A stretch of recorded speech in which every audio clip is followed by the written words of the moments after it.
America, Los Angeles. एक रात बाहर बारिश कहर ढा रहे थे। बारिश इतनी तेज थी कि हाथ को हाथ भी ना सूझे। नीना इस तेज बारिश में अपने ऑफिस से घर को चली थी। वैसे तो हर रोज वो जल्दी ही घर पहुंच जाते थे, पर आज वो जानबूझकर ऑफिस से लेट निकली थी क्योंकि वो अपने हस्बैंड निक्स को मिस कर रहे थे, जो पहली बार काम के सिलसिले से शहर से बाहर गया था।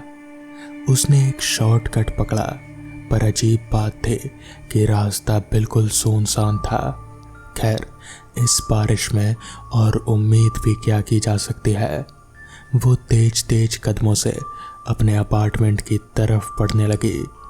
तभी उसे अपने से बहुत दूर एक साया दिखाई दिया और उसे ये सोचकर चैन पड़ा कि इस माहौल में वो अकेली नहीं है। पर धीरे धीरे उसने महसूस किया कि वो साया इतना दूर खड़ा होकर भी कब से उसे ही घूर रहा था। इतनी रात गए यूं किसी का घूरना, ये सोचकर ही नीना के शरीर में सिहरन दौड़ गई। उसने अपनी गति तेज कर दी और जब नजर उठाकर देखा तो अब वहां कोई नहीं था, पर वो अपने अपार्टमेंट के सामने थे। उसने जल्दी से दरवाज़ा खोला और अंदर घुस गई, पर आज ये खाली घर भी उसे खल रहा था। शादी के बाद पहली बार निक्स शहर से इतनी दूर गया हुआ था। उसने मुस्कुराते हुए बेडरूम की तरफ देखा, जहां बेड की तरफ उन दोनों की तस्वीर थी, जिसमें निक्स उसके सिर को चूम रहा था। नीना फ्रेश होने के लिए बाथरूम में चली गई और उन दोनों की तस्वीर पर एक साया पड़ा। नीना जब सिर पोंछते हुए बाहर आई, तभी उसके सामने वो तस्वीर जोर से गिरी और उस पर दरारें आ गई। उसने जल्दी से तस्वीर को उठाया और कोई हादसा समझकर उसे वापस टेबल पर रख दिया। वो आईने के सामने आई और बाथरोब की डीप नेक से झांकते हुए उसे कुछ जख्म घूरने लगे जो उसके सीने पर उभर आए थे। साफ लग रहा था जैसे किसी ने जोर से खरोचा हो। नीना का ध्यान तभी उसके पीछे गया और दो लाल आंखें उसे घूरती हुई दिखी। उन आंखों ने जैसे लावा टपक रहा था। नीना ने जल्दी से पीछे की तरफ देखा, पर वहां साए साए करती हवा के अलावा और कुछ नहीं था। बस हवा से पर्दे उड़ रहे थे। नीना ने डाइनिंग टेबल पर प्लेट और चम्मच घुमाते हुए नाश्ता किया और निक्स के कॉल का वेट करने लगी। पर जब काफ़ी देर तक कॉल नहीं आया तो वो उठकर बेड पर चली आई और वो फ़ोन भी नहीं कर सकते थे क्योंकि शायद वो किसी मीटिंग में भी हो सकता था। आधी रात गए उसका फ़ोन बजा और आदतन नीना बड़बड़ाई, निक्स फ़ोन उठाओ। पर निक्स तो वहाँ था ही नहीं। जब काफ़ी देर तक कोई रिस्पॉन्स नहीं मिला तो वो उठे और निक्स की साइड से फ़ोन उठाने लगी, पर उस तरफ कोई लेटा हुआ था। नीना नींद में भूल चुकी थी कि आज निक्स उसके साथ नहीं है, फिर उसके पास कौन लेटा है। नीना ने कॉल रिसीव किया। ये निक्स था जिसने प्यारी सी मुस्कान के साथ नीना को हेलो कहा, पर नीना ने कोई जवाब नहीं दिया। उसकी सांसें तो अटक पड़ी थी। वो तो इस ख्याल से सिहर उठे कि कोई उसके बगल में सो रहा है, वो भी तब जब वो अकेली है। उसकी हिम्मत नहीं हुई कि वो मुड़कर एक बार देख ले कि कौन सो रहा है। तभी निक्स बोला, नीना क्या हुआ, तुम्हारी तबीयत तो ठीक है? नीना के मुंह से मुश्किल से बोल फूटे, तुम जल्दी से यहाँ आ जाओ निक्स, मुझे कुछ ठीक नहीं लग रहा, प्लीज़। इस पर निक्स बोला, ओके मैं आ रहा हूँ।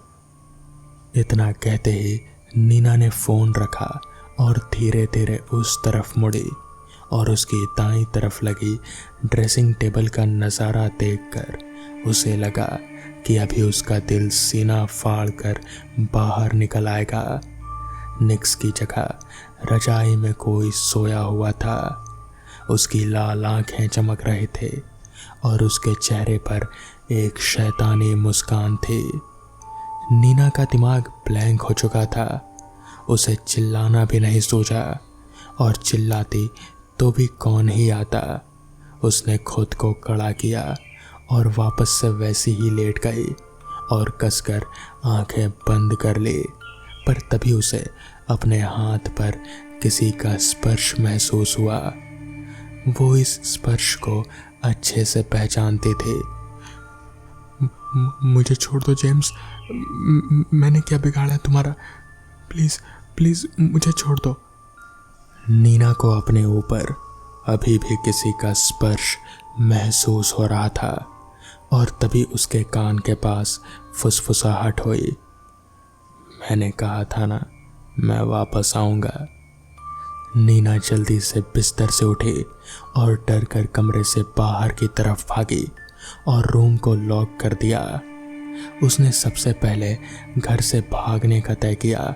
वो जल्दी से दौड़ी, पर उससे पहले घर का दरवाज़ा धड़ाम की आवाज़ के साथ बंद हो गया और गेट से लगी नीना को मिरर में एक काला साया दिखाई दिया जिसके सिर से खून टपक रहा था। आंखें पूरी लाल थी और गर्दन थोड़ी मुड़ी हुई। उसकी जीभ लपलपा रहे थे। इतना खौफनाक मंजर देखकर नीना के शरीर में एक सर्द लहर दौड़ गई। वो कुछ सोच पाती उससे पहले ही उसे लगा कि उसे किसी ने जकड़ लिया है और उसके शरीर के साथ खेलने लगा है। तभी बाहर घंटी बजी, पर नीना हिल नहीं पा रहे थे। बाहर निक्स किसी अनहोनी की आशंका से डरा खड़ा था। जब काफ़ी देर तक कोई जवाब नहीं आया तो उसने बैग को फेंका और खिड़की से अंदर झांका और अंदर का नज़ारा देख उसके होश फाख्ता हो गए। नीना हवा में झूल रहे थे और ऐसा लग रहा था जैसे कोई मंत्र बुदबुदा रहा था। निक्स खिड़की के ग्लास को ज़ोर ज़ोर से पीटता रहा, पर किसी ने उसकी एक ना सुनी। निक्स को अपनी मजबूरी पर गुस्सा और रोना दोनों आ रहा था। वो एक बार फिर से नीना को एक शैतानी रूह से नहीं बचा पा रहा था। नीना अब बिल्कुल बेहोश से लेटी हुई थी। उसकी आंखों की एक कोर से आंसू टपक गया और तभी जोर से खिड़की का कांच टूटा और सारी क्रियाएं रुक गई। ऐसा लगा जैसे किसी ने उस काले साए को खींचकर उस कमरे के अंदर घुस गया और एक पल के लिए एकदम से शांति हो गई। और तभी भयानक चीखें सुनाई देने लगी। निक्स टूटी खिड़की से अंदर आ चुका था और नीना को चुप करा रहा था। चीखें इतनी तेज और भयानक थी कि दोनों की रूह तक कांप गई। और फिर अचानक से कमरे का दरवाज़ा खुला। बाथरूम से टप टप की आवाज़ आ रहे थे, जैसे किसी ने नल का इस्तेमाल किया हो। दोनों डरते डरते अंदर गए और वहाँ का हाल देखा तो नीना ने निक्स को कसकर गले लगा लिया। वहाँ का नज़ारा बिल्कुल वैसा ही था जैसा कि निक्स और नीना ने आज से लगभग 1 साल पहले देखा था। वो हैलोवीन की रात थी। सारा शहर इस रात को मना रहा था और एक पार्टी इस शहर के बीच चल रहे थे। सब डरावने कॉस्ट्यूम पहनकर चल रहे थे। नीना शांति से रेड वाइन का ग्लास लिए बैठी थी। वो चुपचाप बस वाइन पी रहे थे। उसने देखा कि निक्स के चेहरे पर खुशी थी इस पार्टी को देखकर और वो भी मुस्कुरा दी। वो बाथरूम के लिए उठी और जैसे ही बाथरूम में घुसी उसने देखा कि वहाँ पर जेम्स और एक लड़की खड़ी थी। जेम्स उस लड़की के साथ ज़बरदस्ती करने की कोशिश कर रहा था। अचानक उसे ऐसा करता देख नीना का चेहरा गुस्से से भर गया। और उसने जेम्स को उस लड़की से अलग कर जोरदार चांटा उसके गाल पर रख दिया। वो लड़की सही हुई। तभी जेम्स ने एक टूटे नल को उठाया और नीना पर वार करता उससे पहले ही वो लड़की उसके सामने आ गई और नीना ने देखा कि उसके सर से खून की एक धारा फूट रही थी और देखते ही देखते उसका मृत शरीर फर्श पर गिर पड़ा। जेम्स भागने को हुआ पर नीना ने बाथरूम का दरवाज़ा बंद कर दिया। उसकी आंखों में अंगारे धधक रहे थे। उसने उसी नल को उठाया और गुस्से में जेम्स के सिर पर दे मारा। जेम्स उससे अपनी जान की भीख मांगता रहा पर नीना की आंखों में अब सिर्फ गुस्सा था। थोड़ी देर बाद फर्श सिर्फ खून से भरा पड़ा था जो जेम्स की मौत का गवाह था। पुलिस आई पर 2 लोगों की मौत देखकर सिर्फ यही पता चला कि दोनों एक दूसरे से लड़े झगड़े और फिर इसी लड़ाई में एक दूसरे पर ही वार कर दिया और मौके पर ही दोनों की मौत हो गई। नीना का किसी को पता नहीं चला और मामला रफा दफा हो गया। तो दोस्तों, ये थी आज की पहली कहानी। तो चलिए बढ़ते हैं आज की दूसरी कहानी की ओर। एक बार की बात है, केरल के एक छोटे से शहर में सुल्तान नाम का एक कब्रिस्तान था। ऐसा कहा जाता है कि उस कब्रिस्तान में अनेक तरह की अलौकिक शक्तियां थी। एक अमावस की रात में 3 दोस्त रोहित, श्याम, शेखर कब्रिस्तान के किनारे पीने बैठे हुए थे। उन्हें ध्यान ही नहीं था कि आज की रात अमावस की रात है। अचानक से कब्रिस्तान से भयानक आवाज़ें फुसफुसाने की आवाज़ आई। तीनों दोस्त चौंक कर कब्रिस्तान की तरफ देख रहे थे। तभी श्याम बोला, अबे यार, हमें यहाँ नहीं आना चाहिए था। तो इस पर शेखर बोला, अबे कुछ नहीं होता, डर मत, कब्रिस्तान के पास बैठकर पीने का ही मज़ा अलग है। तभी रोहित ने कहा, अरे भूत वूत कुछ नहीं होते, इसलिए तो आज हमने काली अमावस रात में कब्रिस्तान के बाहर पीने का प्लान बनाया। और फिर तीनों दोस्त हंसने लगे। श्याम बहुत डरा हुआ था, बार बार कब्रिस्तान की तरफ देख रहा था। फिर अपने मन को मजबूत करके सोचता कि मैं अकेला थोड़ी हूँ, मेरे साथ ये तीनों दोस्त भी तो हैं। और वो फिर से पीने लगता है। तभी फिर से आवाज़ आने लगी कब्रिस्तान के अंदर से। तीनों दोस्त कब्रिस्तान की तरफ देखते हैं तो रोहित कहता है, चल यार, जाकर देखते हैं कि ये है क्या और ये आवाज़ कहाँ से आ रही है। जिसके बाद तीनों दोस्त टॉर्च लेकर सावधानी से कब्रिस्तान के गेट के अंदर जाने लगते हैं। वैसे ही वो तीनों अंदर जाते हैं, हवाएं बहुत तेज चलने लगती है। तीनों थोड़ा थोड़ा अब डर रहे थे। फिर सोचते हैं कि शायद मौसम बदल रहा होगा। रोहित की नज़र अचानक सामने की तरफ एक मकबरे में पड़ती है। उसे वहाँ एक इंसान टहलता हुआ दिखाई देता है। तीनों उसके पास जाते हैं और देखते हैं कि वो खोया हुआ सा उदास है। रोहित पूछता है, कौन हो तुम और इतनी रात को यहाँ क्या कर रहे हो?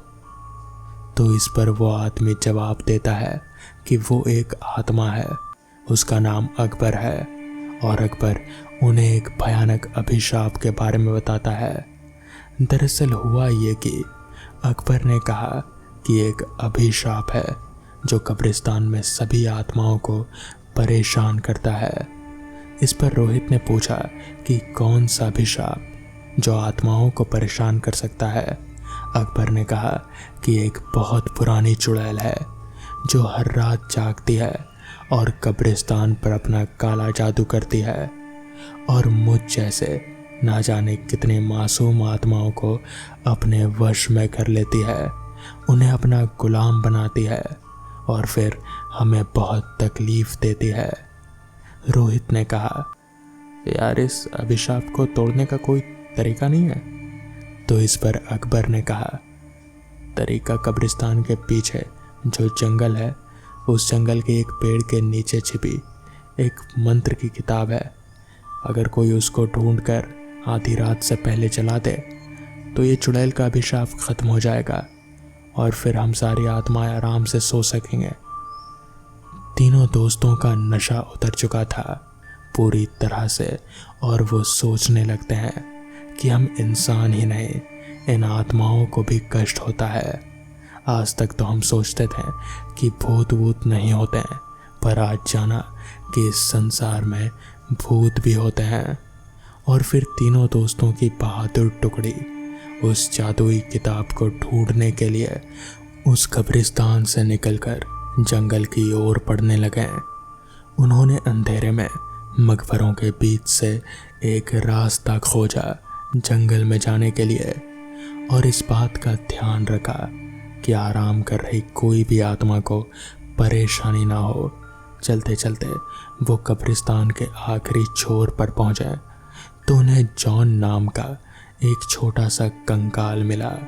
वो उन्हें जादुई किताब को ढूंढने के लिए उनकी मदद करने के लिए तैयार हो गया।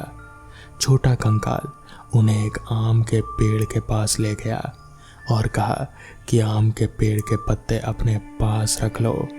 जब तक ये पत्ते तुम्हारे पास रहेंगे वो चुड़ैल तुम्हारा कुछ नहीं कर पाएगी।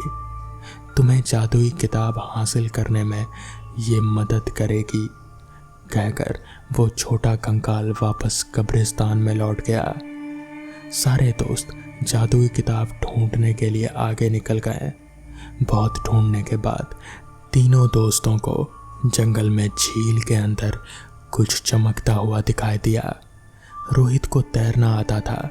वो झील में कूदकर उस चमकते हुए बक्से को पानी से बाहर ले आया। जैसे ही आम के पत्तों को उस चमकते हुए बक्से के ऊपर रोहित ने रखा, वैसे ही बक्सा खुल गया और जादुई किताब बाहर आ गई। आधी रात के करीब आते ही वो तीनों उस अभिशाप को तोड़ने के लिए जादुई किताब को लेकर कब्रिस्तान की तरफ निकल गए। कब्रिस्तान के पास पहुंचकर वो तीनों उस जादुई किताब को खोलकर एक प्राचीन मंत्र का पाठ करने लगे। जैसे जैसे वो मंत्र पढ़ने लगे, जमीन कांपने लगी। कब्रिस्तान में एक तेज रोशनी छा गई और वो चुड़ैल जाग गई और तीनों दोस्तों की ओर बढ़ने लगी। मगर तब तक रोहित ने अपने जेब से लाइटर निकाला और उस किताब को जला दिया। किताब धूं धूं करके जल उठी, जिसके साथ ही वो चुड़ैल भी हवा में जैसे गायब सी हो गए। उस चुड़ैल के गायब होते ही वहाँ पर अकबर और वो छोटा कंकाल नजर आए। वो तीनों हाथ हिलाकर उन तीनों दोस्तों का शुक्रिया अदा कर रहे थे। तो दोस्तों, ये थी आज की कहानियाँ। अगर आपको ये कहानियाँ पसंद आई हो तो वीडियो को लाइक और चैनल को सब्सक्राइब करना ना भूलें। तो मैं आपका दोस्त आर्यन जल्द ही मिलूँगा आपसे ऐसी ही नई कहानी के साथ। तब तक के लिए अपना ख्याल रखें।